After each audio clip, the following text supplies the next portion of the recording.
Preaching on peace is never an easy task. Preaching on peace after the past month in the world felt trite in many ways. The list of violence and injustice in the world, in our own state, is longer than I can manage to utter. Feeling small and insignificant is an understatement for how I felt in preparing for this Sunday. There's been very little quiet or tranquility, serenity, or freedom from violence in the world. So how am I to stand before you this Sunday morning and preach on peace? That's the victory of agitation and conflict's noise, though, is it not? When the disunities of the world silence the voices and beliefs of peace, they have taken hold, and peace has lost its messengers and deliverers. These disunities almost had me this past week, really multiple times this past year. But then something happens, and it loses once again. Music happens.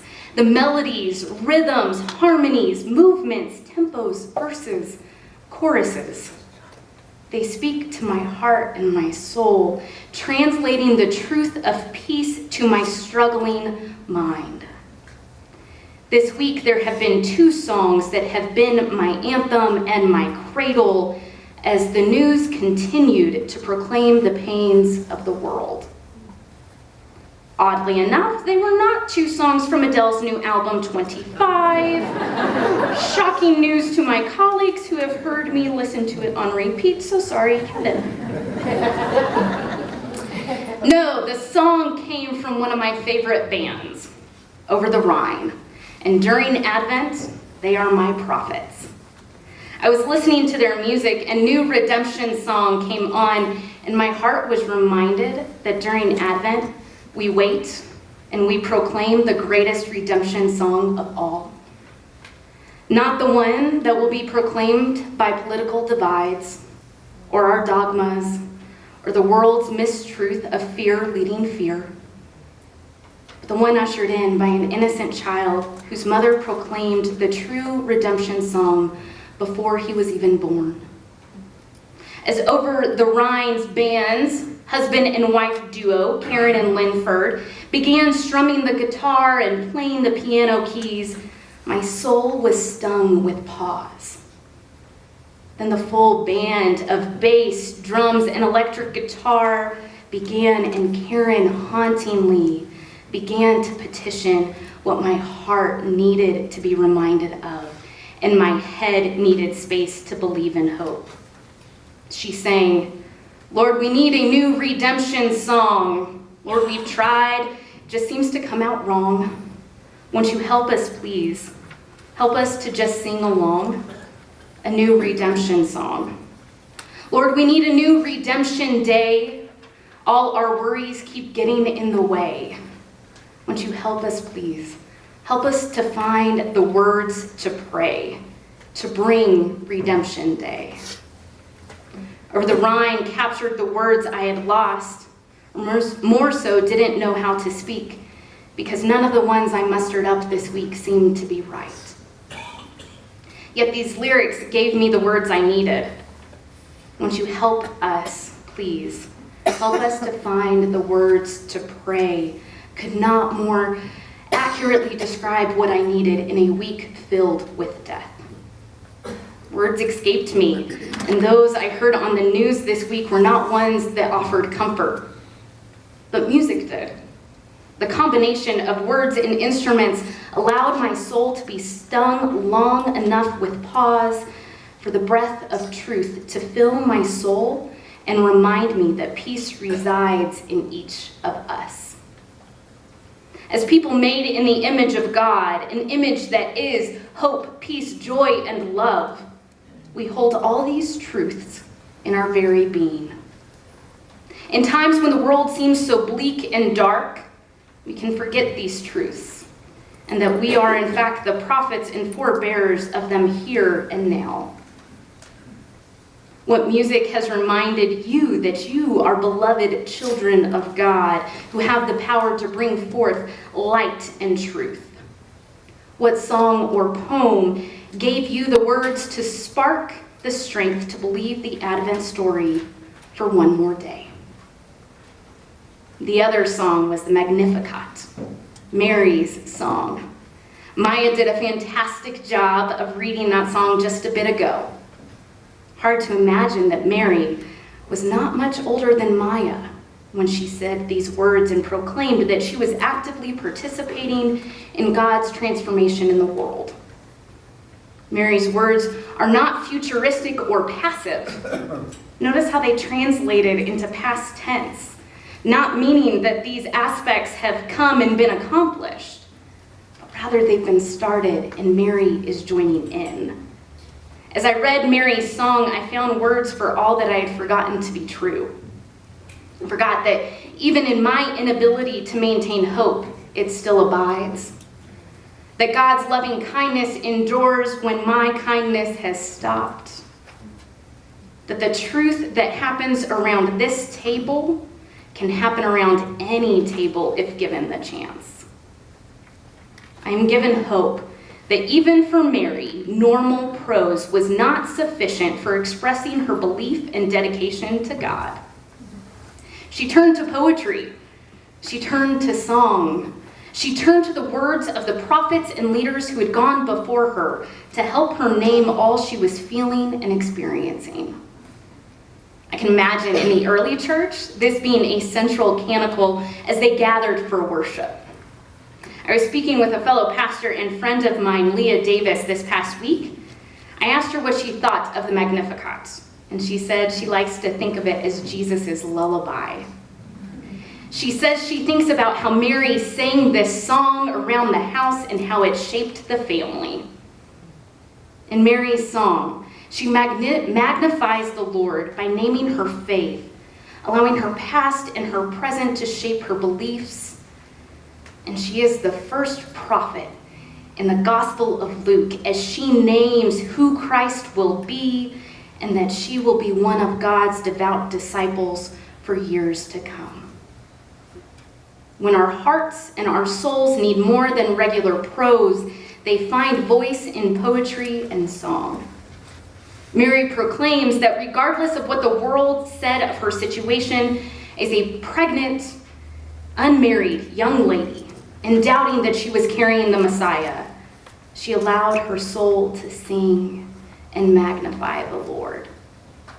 Draw strength from this teenage mother-to-be when our lives seem so unpredictable and filled with chaos.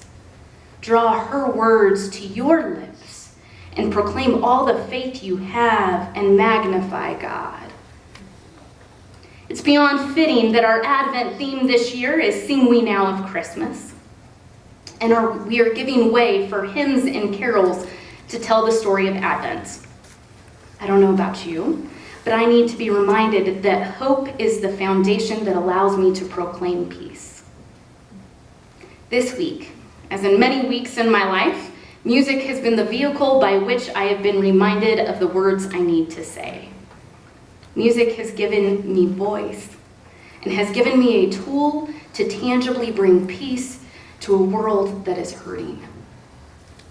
Taking time this week to read how music impacts people, I resonated with the words of Omar Akram, Grammy Award-winning composer and recording artist, when he said this: "Music can positively affect people on many different levels.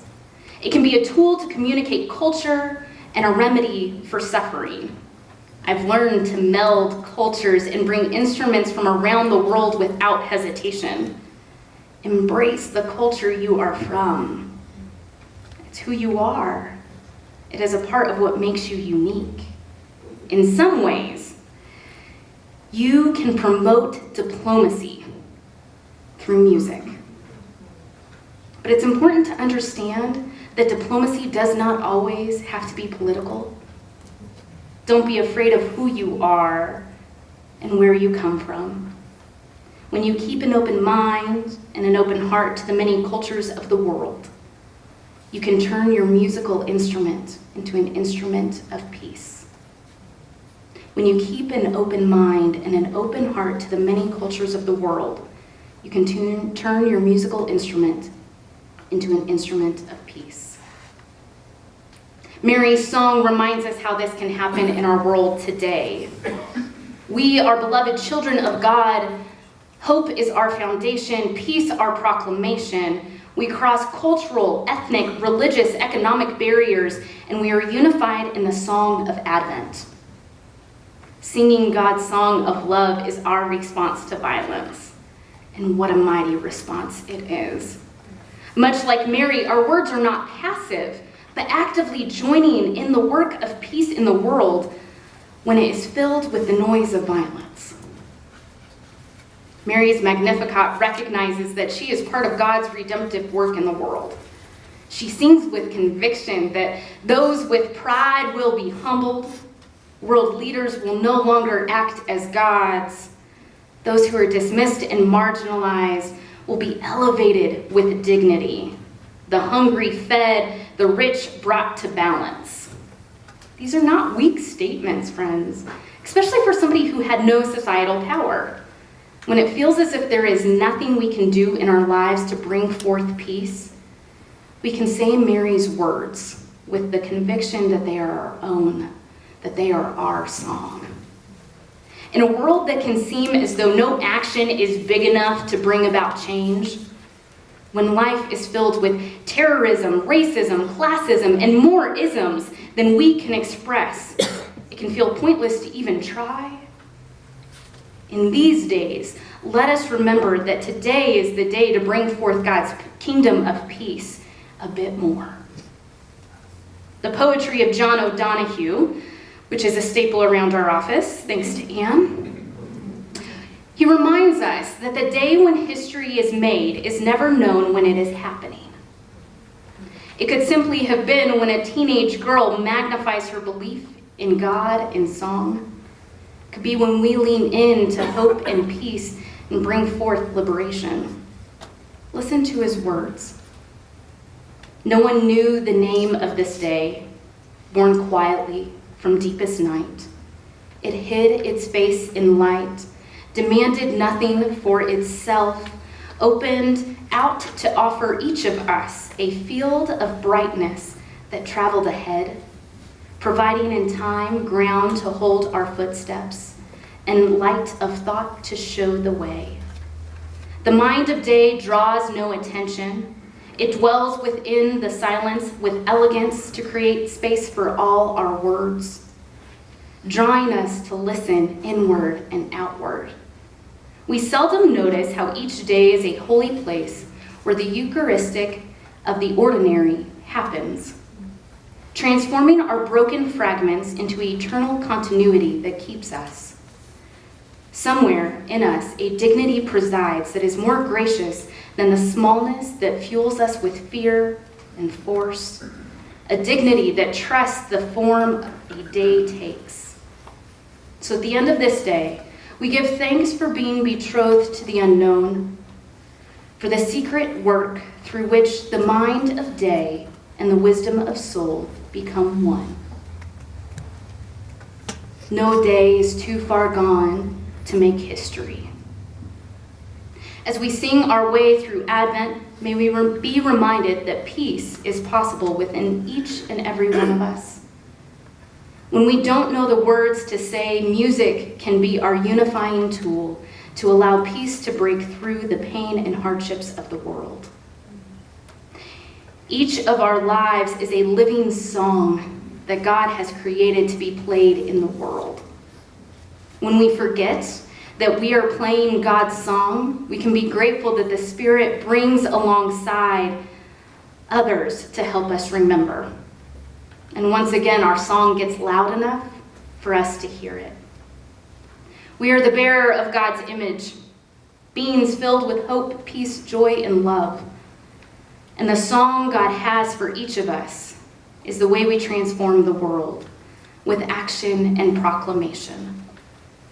We need a new redemption song, and the one God has for us is exactly it. We need a new redemption day, and the inner history of today is it. Whether they are words of your own or leaning on the words of others, let us sing and declare that Emmanuel has been, is present, and will continue to come. So we wait this Advent season. May our communal song find its crescendo as we find strength to be the prophets of God's peace once more. Amen.